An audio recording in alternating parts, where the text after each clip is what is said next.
Apple was a small business with big ideas that changed the world. Both Apple and Intel benefited in their early days from a U.S. small business investment program. An important piece of the technology found in today's smartphones resulted from government-funded research. GPS, a government-sponsored small business research initiative, redefined how we use maps, get directions, or find a location. Small businesses are now equipping the warfighter and facilitating our nation's economic recovery like never before. Small business creates a lot of innovation that we take advantage of every day. It's hard to imagine something today that you use on a regular basis that didn't start as an idea in somebody's garage or when they were driving to work, and they took it home and they started to create a business with that idea, and they looked for opportunities, and then over time it grew into something that we just take advantage of and don't even hardly think about. And that's an exciting part of the job here. In AFRL, we have a lot of requirements that need to be filled to satisfy warfighter needs.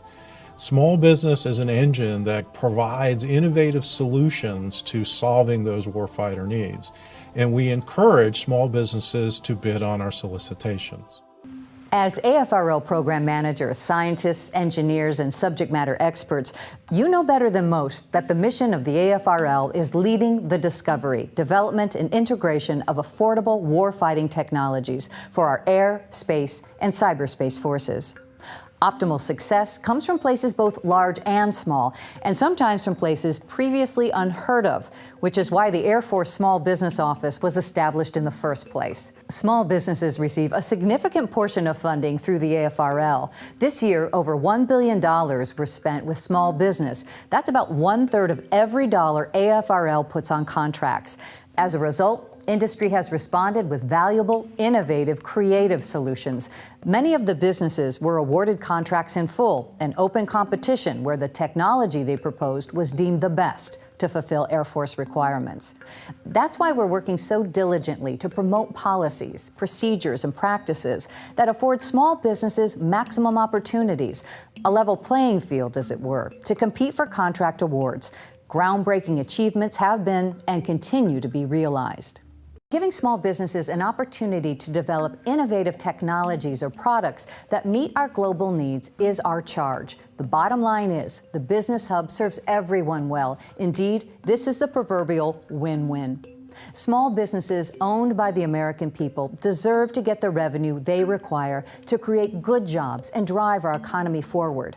We, as federal agencies, reap the benefits of their extraordinary creativity, innovation, and technical expertise, oftentimes found percolating only in the smaller shops. While most of you know this, the federal government is the largest buyer in the world, spending over $500 billion each year. Here's a little-known fact. Small businesses hold more patents than all of the nation's universities and largest corporations combined. Not only that, small businesses create 2/3 of all private sector jobs and employ half of all working Americans. The reality is, small businesses are the leaders in innovation and drivers of our economy. We need to tap into that underused well of knowledge and practical applications much more than we do. Whenever you do a solicitation, give small business a fair evaluation. Don't just go to someone you know. Don't just go to what you're comfortable with. Look at what they've proposed. If they have a better solution, go for it. Contracting with small businesses is a common sense decision that hasn't become common enough, but we're changing that. Every procurement will involve at least considering a small business solution. We can do this. We must do this to remain competitive and advance our warfighter superiority.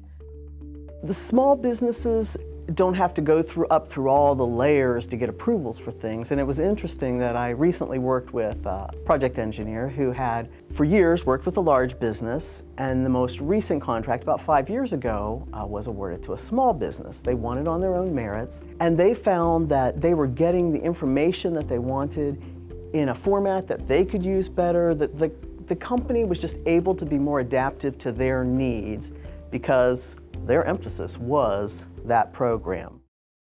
Perhaps you're thinking, I might actually consider this, but I bet navigating through the process is possibly arduous. But that's not the case. In fact, there are well thought out evaluative processes in place, specific guidelines, milestones, and iterative checks and balances, plus a staff of experts whose passion it is to help you seamlessly navigate the process.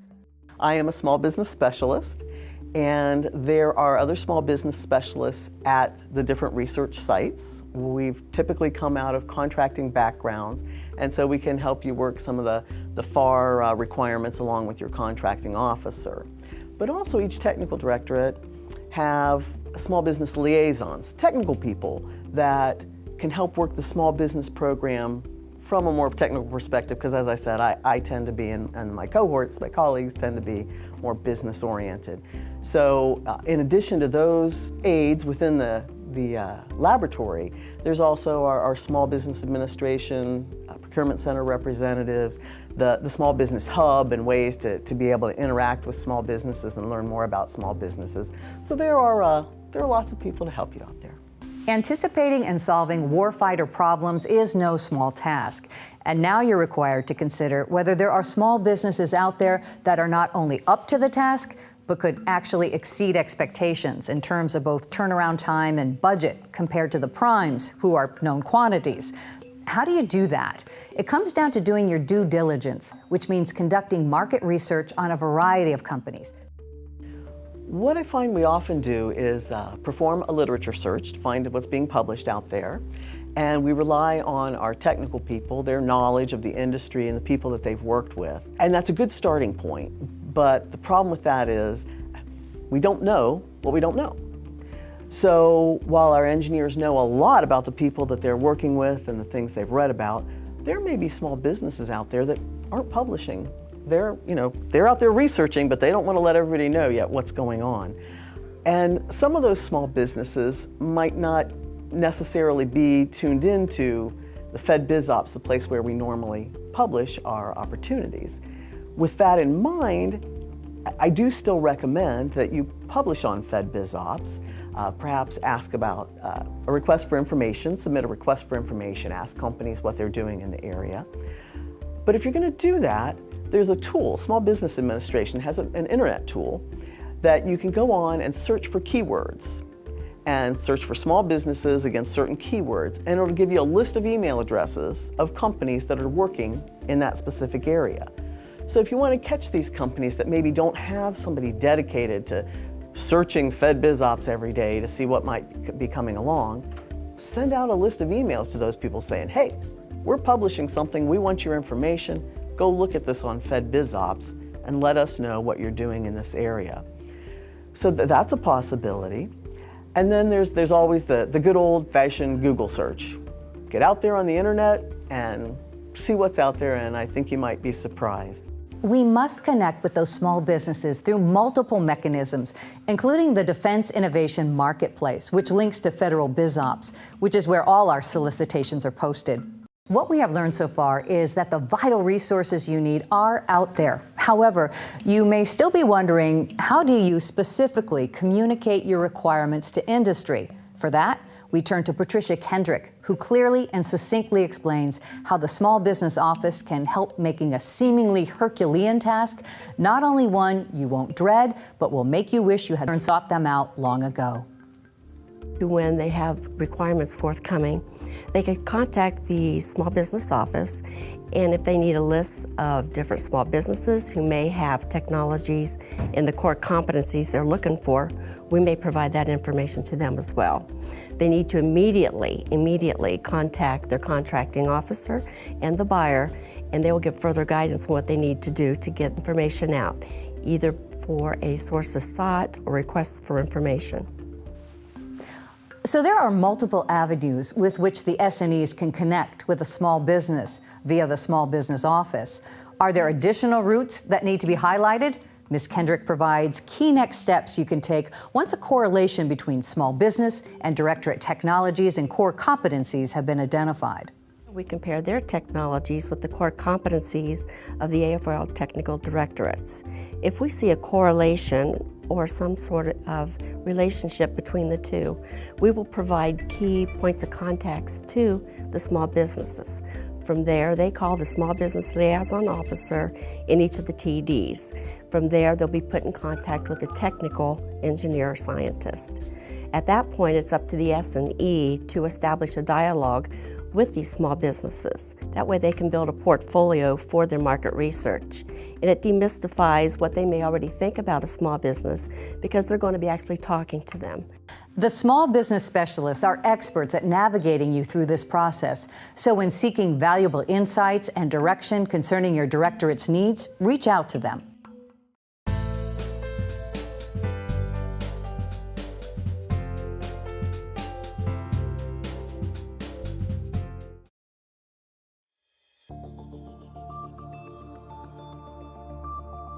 The exciting thing about the SBIR, STTR program is energizing small businesses to bring ideas to the table, to see companies that have potential for doing greater and better things for not only the Air Force, but for the country as a whole.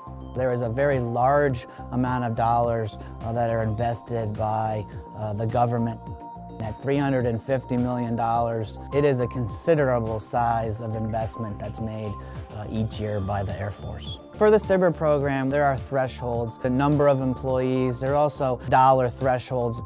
There's several phases of the SBIR program. Phase 1 is really about making a small investment of about $150,000 in a company to come up with a concept. Then comes phase 2, where we've gone beyond the concept and we move into, okay, could you do a demonstration of that product in a real world environment? I love to hear the success stories of us designing something, us building something that is a direct problem that our warfighters actually have.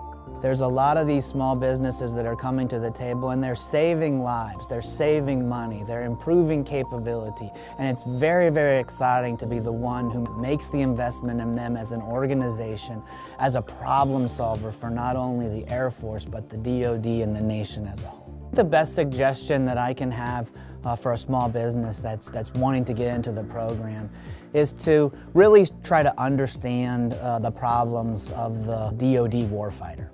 This investment made by the government in you is really going to make your business grow. There are very few opportunities like this where you can get a relatively large chunk of investment capital and build your business based on that with a solid customer and a solid need that's been outlined for you. Big ideas come from small businesses, and we invite you to become part of this program.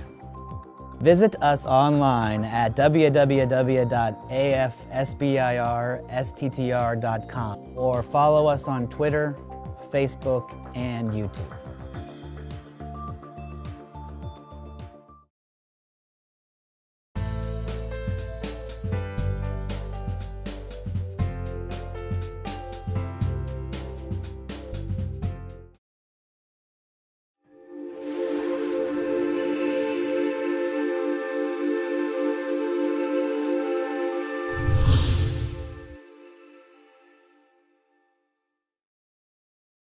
CSSI is a company that develops new products. The specific technology we have been working on is joining for composite materials.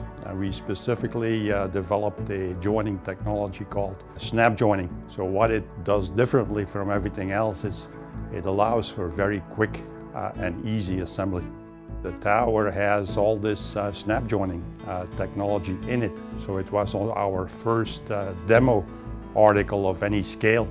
In this case, a 118-foot scale. What makes it a game changer is that it is a composite material. It does not corrode. Corrosion costs about $1 trillion a year in the United States. So it's a big savings in construction, and at the same time, it has the strength of steel. It's a quick assembly method. So what differentiates our company from everybody else is that we assemble 8 times faster than current technology with bolts, nuts, rivets. Because it is joining technology, it is unique and applicable to virtually everything that you need to put together. The immediate need that this tower satisfies for the Air Force is at Hanscom. It provides a line of sight communication capability.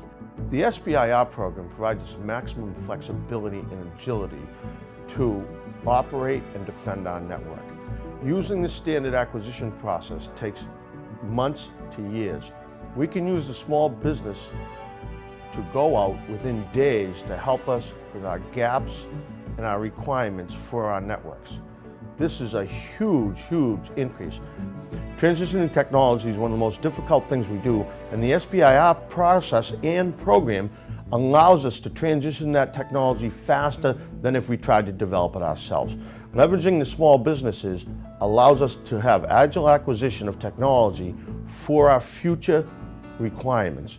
It's a great program, and I highly endorse it.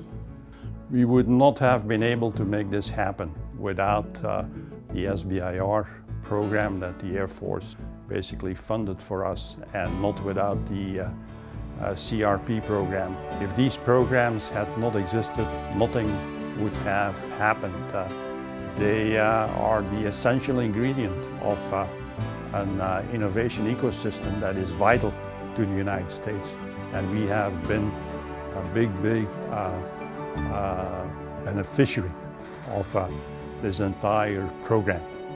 I think we are focusing on important problems. We have a small crew to do it with, but we have tremendous capability, and the support of the Air Force, SBIR and CRP has been vital in exploring and exploiting these opportunities.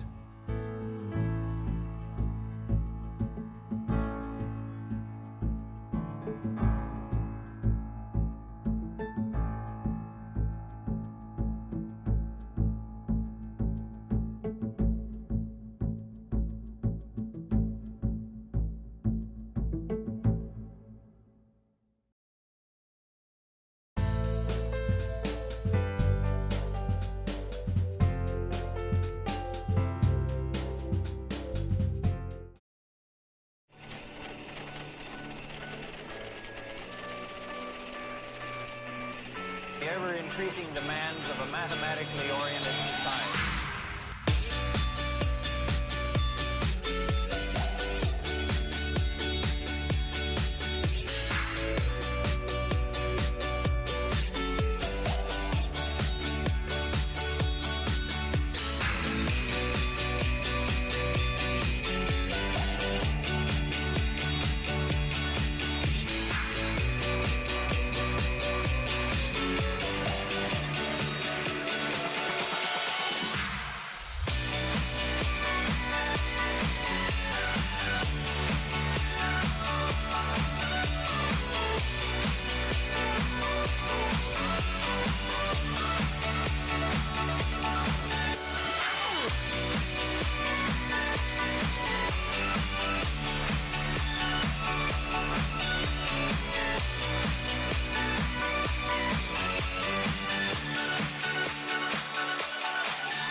You know what you're working on has potential and challenges. Untangling the bureaucracy, cracking design conundrums, pursuing continuous learning to help you and your projects soar. But to get what you're working on to take flight, maybe literally, the process is pretty predictable. Thinking, meeting, talking, thinking, reading, thinking. Sometimes that can seem like an obstacle too. AFRL Maker Hub gives you another way to get past your roadblocks. With the tools and space to try, learn, and do new things, tangible, experiential, hands-on things, you'll have the chance to break through and start to untangle, crack, and launch. Prototype fast on 3D printers. Discover new things by building actual things. Work with your hands, not just your head. By doing it early on, when you're still figuring things out, you'll have the freedom to, well, fail, and the chance to iterate and improve faster. By having nothing between you and the stuff you're working on, you'll get to experience continuous learning. By working at Maker Hub, you'll have the chance to make something different, better, even brilliant. You'll also have people to help you tackle your challenges. Learn from experts in your field, connect with non-traditional partners, develop your expertise too. It's not just about figuring out what's on your plate now, but equipping you for what you'll take on in the future. Not by more thinking, meeting, talking, and reading, but by making. Work on what you're working on better at AFRL Maker Hub.